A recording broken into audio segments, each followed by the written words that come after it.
ಜ್ಯೋತಿ ಹತ್ರ ಮಾತಾಡೋಣ ಅಂತ ಹೊರಟಿದ್ದೆ. ಅಯ್ಯೋ, ಇದು ಒಳ್ಳೆ ವಿಚಾರನೇ. ಅದಕ್ಕೆ ಯಾಕೆ ಇಷ್ಟೊಂದು ಹಿಂಜರ್ಕೊಂಡು ಮಾತಾಡ್ತಿದ್ಯಾ? ಹಾಗೇನಿಲ್ಲಮ್ಮ, ಹೇಳಿದ್ರೆ ನೀನೇನು ಅನ್ಕೋತೀಯೋ ಅಂತ. ನಾನೇನಣ್ಣ ಅನ್ಕೋತೀನಿ, ನೀನು ಹೋಗಿ ಜ್ಯೋತಿ ಹತ್ರ ಮಾತಾಡಿ ಎಲ್ಲ ಬಗೆಹರಿಸ್ಕೋತೀಯ ಅಂದ್ರೆ ನಿನಗಿಂತ ನನಗೆಷ್ಟು ಖುಷಿ ಆಗುತ್ತೆ ಗೊತ್ತಾ? ಹಾಗಾದ್ರೆ ಹೋಗಿ ಮಾತಾಡ್ಕೊಂಡು ಬರಲ್ಲ? ಮಾತಾಡು, ಆದ್ರೆ ಈಗಲ್ಲ. ಈಗ ಅವಳು ಕೋಪದಲ್ಲಿರ್ತಾಳೆ. ಆ ಕೋಪದಲ್ಲೇ ದುಡುಕಿ ಇಂಥ ನಿರ್ಧಾರನ ತಗೊಂಡಿದ್ದಾಳೆ. ಇಂಥ ಸಮಯದಲ್ಲಿ ನೀನು ಹೋಗಿ ಮಾತಾಡಿದ್ರೆ ಅದೇ ಕೋಪದಲ್ಲಿ ನಿನಗೆ ಉತ್ತರ ಕೊಡ್ತಾಳೆ. ನೀನೇನೇ ಮಾತಾಡಿದ್ರು ಅವಳಿಗೆ ಅರ್ಥ ಆಗಲ್ಲ, ಅಪಾರ್ಥ ಮಾಡ್ಕೋತಾಳೆ. ಕೋಪ ಇನ್ನೂ ಹೆಚ್ಚಾಗುತ್ತೆ. ಮತ್ತೆ ಇನ್ನೇನು ಮಾಡು ಅಂತ್ಯಾ ಪುಟ್ಟಿ? ನಾಳೆ ಹೋಗಿ ಮಾತಾಡು. ಅವಳ ಕೋಪನೂ ಸ್ವಲ್ಪ ತಣ್ಣಗಾಗಿರುತ್ತೆ. ನೀನು ಹೇಳೋದನ್ನು ತಾಳ್ಮೆಯಿಂದ ಕೇಳಿಸ್ಕೋತಾಳೆ. ಅಲ್ಲಮ್ಮ, ಒಂದು ವೇಳೆ ನಾನು ಬೇಗ ಬಂದು ಮಾತಾಡಬಹುದಿತ್ತು ಅಂತ ಅವಳು ಅನ್ಕೊಂಡು ನಾನು ನಾಳೆ ತನಕ ತಡ ಮಾಡಿದೆ ಅಂತ ಅವಳು ಕೋಪ ಇನ್ನೂ ಜಾಸ್ತಿ ಆದರೆ? ಅಣ್ಣ, ಜ್ಯೋತಿ ಏನು ಅಂತ ನನಗೆ ಚೆನ್ನಾಗಿ ಗೊತ್ತು.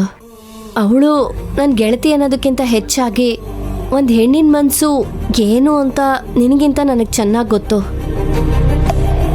ಕೋಪದಲ್ಲಿರುವಾಗ ಮಾಡೋ ಸಮಾಧಾನ ಕಾಡ್ಗಿಚ್ಚಿಗೆ ಗಾಳಿ ಸೋಕ್ದಂಗೆ, ಅದು ಬೆಂಕಿನ ಇನ್ನೂ ಜಾಸ್ತಿ ಮಾಡುತ್ತೆ. ಅದೇ ಕೋಪ ಸ್ವಲ್ಪ ಇಳಿದ ಮೇಲೆ ಸಮಾಧಾನ ಮಾಡಿದ್ರೆ ಅದು ಮಳೆ ಸುರಿದಂಗೆ, ಇರೋ ಅಲ್ಪ ಸ್ವಲ್ಪ ಬೆಂಕಿನೂ ಆರಿಸ್ಬಿಡುತ್ತೆ. ನೀನು 10 ಊರಿಗೆ ಬುದ್ಧಿ ಹೇಳೋನು. ನಾನು ನಿನಗಿಷ್ಟೆಲ್ಲ ಹೇಳಬೇಕಿಲ್ಲ, ಆದರೂ ನನಗೆ ತಿಳಿದಿನ ನಿಂಗೆ ಹೇಳ್ತಿದ್ದೀನಿ. ಇಲ್ಲಮ್ಮ, ನಿನ್ನ ಮಾತು ನಿಜ. ನಾನು ನಾಳೆನೇ ಹೋಗಿ ಮಾತಾಡ್ತೀನಿ. ಅಷ್ಟರಲ್ಲಿ ಅವಳು ಕೋಪನೂ ತಣ್ಣಗಾಗಿರುತ್ತೆ. ನನ್ನ ಹಣೆ ಬರಹ ನೋಡಿದ್ಯಾ ಪುಟ್ಟಿ ಹೇಗಾಗೋಯ್ತು? ಯಾಕಣ್ಣ? ಮೊದಲೆಲ್ಲ ಜ್ಯೋತಿ ನನ್ನ ಹಿಂದೆ ಮಾವ ಮಾವ ಅಂತ ಸುತ್ತಾ ಇದ್ಲು. ಆಗ ನಾನು ಅವಳು ಪ್ರೀತಿನ ಅರ್ಥ ಮಾಡ್ಕೊಂಡೇ ಇಲ್ಲ. ಆದರೆ ಈಗ ಅವಳು ನನ್ನಿಂದ ದೂರ ಆಗ್ತಾ ಇದ್ದಾಳೆ ಅನ್ನೋವಾಗ ಅವಳು ಪ್ರೀತಿ ಏನು ಅಂತ ನನಗೆ ಅರ್ಥ ಆಗ್ತಾ ಇದೆ. ಈಗ ನಾನೇ ಅವಳ ಹಿಂದೆ ಹೋಗ್ತೀನಿ ಅಂದ್ರೂ ಅವಳು ತಿರುಗೂ ನೋಡಲ್ಲ. ಅದಕ್ಕೆ ದೊಡ್ಡೋರು ಹೇಳೋದೇ ಸರಿ, ವಸ್ತು ಆಗಲಿ ವ್ಯಕ್ತಿ ಆಗಲಿ ಕಳ್ಕೊಳ್ಳೋವರೆಗೂ ಅವ್ರ ಬೆಲೆ ಅರ್ಥ ಆಗಲ್ಲ ಅಂತ. ಅವಳು ನಿನ್ನ ಹಾಗೆ ಯೋಚಿಸ್ತಿರ್ತಾಳೆ ಅಣ್ಣ. ಅವಳಿಗೂ ಈಗ ನೀನೆಷ್ಟು ಮುಖ್ಯ ಅನ್ನೋದು ಅರ್ಥ ಆಗುತ್ತೆ. ಅದಕ್ಕೆ ಇವತ್ತು ಹೋಗ್ಬೇಡ ಅಂತ ಹೇಳಿದ್ದು. ಇಬ್ರು ಮನಸ್ಸಲ್ಲೂ ಒಬ್ರಿಗೊಬ್ರು ಬೇಕು ಅನ್ನೋ ಹಂಬಲ ಜಾಸ್ತಿ ಆಗಬೇಕು. ಆಗ ಇಬ್ರು ಎದುರು ಬದರಾದ್ರೆ ಅವಳು ನಿನ್ನ ಖಂಡಿತ ಒಪ್ಕೊಂಡು ಮನೆಗೆ ವಾಪಸ್ ಬರ್ತಾಳೆ. ಸರಿನಮ್ಮ, ನಿನ್ನ ಬಾಯಿ ಹರಿಕೆಯಿಂದ ಹಾಗಾಗ್ಬಿಟ್ರೆ ಸಾಕು. ನಾನು ನಾಳೆನೇ ಹೋಗಿ ಮಾತಾಡ್ಕೊಂಡು ಬರ್ತೀನಿ. ಇಲ್ಲ, ಮಾತಾಡಿ ಸಮಾಧಾನ ಮಾಡಿ ಜೊತೆಲೇ ಕರ್ಕೊಂಡು ಬರ್ತೀನಿ.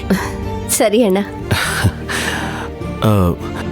ಅವಳ ಹತ್ರ ಹೋಗಿ ಏನು ಮಾತಾಡ್ಲಿ?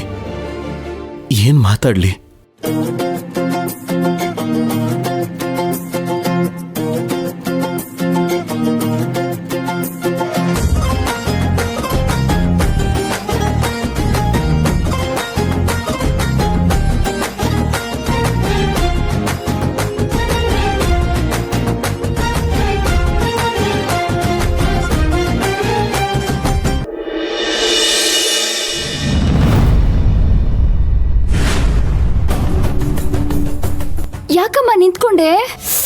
ಓ, ಅವತ್ತಿನ ತರ ಆಕ್ಷನ್ ಅಂತ ಹೇಳಿದ್ಮೇಲೆ ಶುರು ಮಾಡ್ತೀಯಾ? ಇಲ್ಲ ಕಣೆ, ಅವತ್ತಂಗೇಳಿ ನಾನು ಮುಖಕ್ಕೆ ಮಂಗಳಾರತಿ ಮಾಡಿಸ್ಕೊಂಡಿದ್ದಾಯ್ತು. ಇವತ್ತಂಗಾಗಕ್ಕಿಲ್ಲ. ಹಾಗಾದ್ರೆ ಕಟ್ ಅಂತ ಹೇಳ್ಬಿಡ್ತೀನಿ ಮತ್ತೆ. ಇಲ್ಲ, ತೆಗ್ದೆಳ್ದು ಬಿಟ್ಟು ಆಮ್ಯಾಗ ಶುರು ಮಾಡ್ಕತೀನಿ. ಸುಮ್ಕೆ ಬಾ. ಅಣ್ಣ ಅಣ್ಣ ಅಣ್ಣ ಅಣ್ಣ, ಗೊತ್ತಾಯ್ತು. ನಾನು ಪೇಪರ್ ಅಲ್ಲಿ ಯಾವ್ದೋ ಒಳ್ಳೆ ಸುದ್ದಿ ಓದ್ತಾ ಇದ್ದೆ. ನೀನ್ ಯಾವ್ದೋ ಬಿಸಿ ಸುದ್ದಿ ತಂದಿ ಅಂತ ಗೊತ್ತಾಯ್ತು. ನಿಜ ತಾನೇ?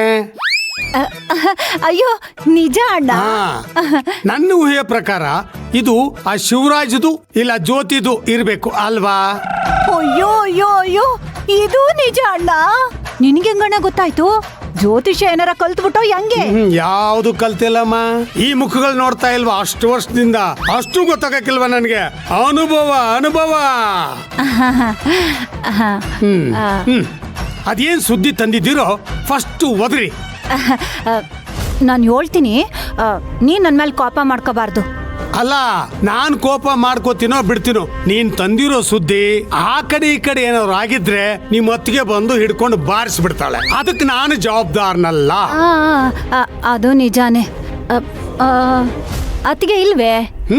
ಇಲ್ಲೇ ಆಚೆ ಹೋಗಿದ್ದಾಳೆ, ಇನ್ನೇನ್ ಬರ್ತಾಳೆ. ಬರ್ಲಿ ಬರ್ಲಿ, ಅಷ್ಟ್ರಲ್ಲಿ ಹೇಳ್ಬಿಡ್ತೀನಿ. ಆಯ್ತು ಹೇಳು. ಅಣ್ಣ, ಅದು ಆ ಜ್ಯೋತಿ ಅವಳಲ್ಲ, ಅವಳು ಪಂಚಾಯತಿ ಮುಖಂಡ್ರನ್ನೆಲ್ಲ ಕರ್ಸಿ ನಂಗೆ ಡೈವರ್ಸ್ ಕೊಡ್ಸಿ ಅಂತ ಕೇಳ್ಕೊಂಡವಳಂತೆ.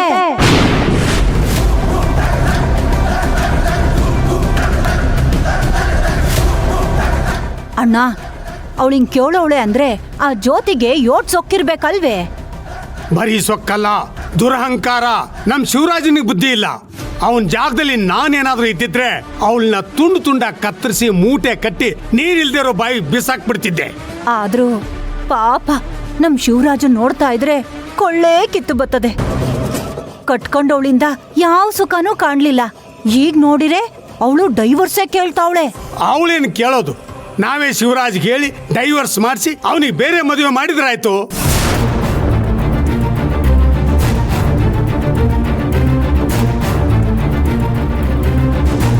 ಅಲ್ಲ, ನಮ್ ಶಿವರಾಜ್ಗೇನು ಕಮ್ಮಿ ಆಗಿದೆ? ಅಂದ ಇಲ್ವಾ, ಚಂದ ಇಲ್ವಾ, ಆಸ್ತಿ ಇಲ್ವಾ? ಎಲ್ಲ ಅದೇ ಅಣ್ಣ, ಆದ್ರೆ ವಯಸ್ಸೇ ಇಲ್ವಲ್ಲ. ಅಯ್ಯೋ, ಬೆಂಕಿ ಬಿತ್ತು ವಯಸ್ಸಿಗೆ. ಅಲ್ಲಮ್ಮ, ಈಗಿನ ಕಾಲದಲ್ಲಿ ವಯಸ್ಸು ಯಾರು ಕೇಳ್ತಾರೆ? ಅಮ್ಮ, ಕೇಳ್ದಿರೋ ಕಡೆನೆ ಹೆಣ್ಣು ಹುಡುಕಿದ್ರೆ ಆಯ್ತು. ಆ ಜ್ಯೋತಿ ಸಂಬಂಧ ಒಂದು ಮುರಿದು ಬಿತ್ತು ಅಂದ್ರೆ ಶಿವರಾಜು ಬಾಳು ಬಂಗಾರ ಆಯ್ತದೆ. ಅದೆಲ್ಲ ನಿಜ ಅಣ್ಣ, ಆದ್ರೆ ಇದಕ್ಕೆಲ್ಲ ಆ ಶಿವರಾಜು ಒಪ್ತಾನ? ಒಪ್ತಾನೆ ಅಂದ್ರೆ ಒಪ್ಸಿದ್ರಾಯ್ತು. ಒಪ್ಪಲ್ಲ ಅಂತ ನಾವು ಸುಮ್ನೆ ಬಿಡಕ್ ಆಯ್ತದ? ಅಮ್ಮ, ಅದೆಲ್ಲ ನಮ್ಗೆ ಯಾಕೆ? ಮಾವ ಇದಾರಲ್ಲ, ನೋಡ್ಕೋತಾರೆ. ಮಾವನ್ ಮಾತು ಶಿವಣ್ಣ ಕೇಳ್ದೆ ಇರ್ತಾನಾ? ಅಲ್ವಾ ಅಲ್ವಾ?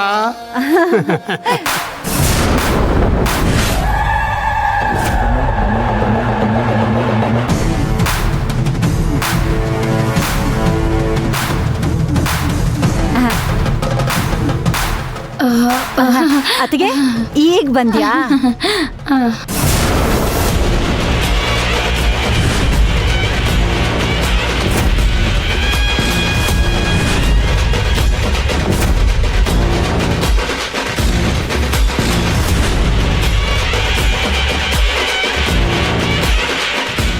ಅತಿಗೆ ಯಾಕಂಗ್ ನೋಡ್ತಿದ್ಯಾ? ನಿಮ್ಗಳನ್ನ ಮುಟ್ಟಕ್ಕೂ ಅಸಹ್ಯ ಆಗುತ್ತೆ. ಕೊಳಕ್ ಮಂಡ್ಲ ಕಂಡ್ರೆ ನೀವು. ನಿನ್ನ ಅಳಿಯ ಮಾಡಿರೋ ಗನಂದಾರಿ ಕೆಲ್ಸ ಇಡೀ ಊರ್ಗೆ ಗೊತ್ತು. ನಮ್ ಶಿವರಾಜನ ಕೊಲ್ಲಕ್ ನೋಡಿ ನನ್ ಮಗನ್ ತಲೆ ಕಟ್ಟಕ್ ನೋಡ್ದ. ನಮ್ ತುಳಸಿನ ಕೊಲ್ಲಕ್ ನೋಡಿ ಜ್ಯೋತಿ ತಲೆ ಕಟ್ಟಕ್ ನೋಡ್ದ. ಇದೆಲ್ಲ ಸಾಲ್ದು ಅಂತ ಜ್ಯೋತಿ ಸಂಸಾರದಲ್ಲಿ, ಶಿವಣ್ಣನ ಸಂಸಾರದಲ್ಲಿ ಏನ್ ನಡೀತಿದೆ ಅಂತ ಇಣಕ್ ನೋಡಿ ಇಲ್ಲಿ ಬಂದು ಸಂತೋಷದಿಂದ ಮಾತಾಡ್ಕೊತಿದ್ದೀರಲ್ಲ, ನಿಮ್ದೆಲ್ಲ ಒಂದ್ ಬದುಕ. ನಿಮ್ ಜನ್ಮಕ್ಕಿಷ್ಟು. ಅಯ್ಯೋ, ಈಗ ಏನ್ ನಾನು ಮಾಡಬಾರ್ದು ಮಾಡ್ದೆ ಅಂತ ನನ್ ಮೇಲೆ ಎಗರಾಡ್ತಾ ಇದ್ಯಾ? ಓ, ಇಷ್ಟೆಲ್ಲ ಉಗಿದ್ರು ಏನು ಆಗೇ ಇಲ್ಲ ಅನ್ನೋ ತರ ಮಾತಾಡ್ತಾ ಇದೆಯಲ್ಲೇ. ನಿಮ್ಗೆಲ್ಲ ಮಾನ ಮರ್ಯಾದೆ ಏನೂ ಇಲ್ವಾ? ನಿಮ್ ಜನ್ಮಕ್ಕಿಷ್ಟು. ಅಣ್ಣ, ನೋಡಿದ್ಯಾ ಅಣ್ಣ, ನಿನ್ ಮುಂದೆನೆ ಅತ್ಗೆ ನಮ್ಮನ್ನ ಹೆಂಗ್ ಉಗಿತಾವಳೆ ಅಂತ? ಸಾವಿತ್ರಿ, ಇದ್ರಲ್ಲಿ ಅವ್ರದ್ದು ಏನೇ ತಪ್ಪಿದೆ?